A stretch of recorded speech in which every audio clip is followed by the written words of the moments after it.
can let it, put some salt in with it and ferment it and have like the watermelon juice.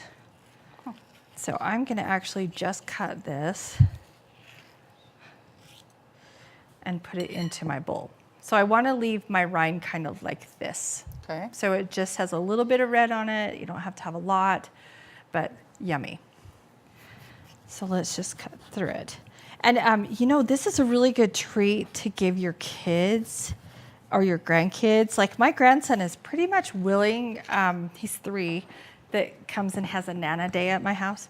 And he will eat pretty much anything I give him. Nice. And it's really nice because he's not very picky, but if he sees any type of fruit in my fridge, it's gone.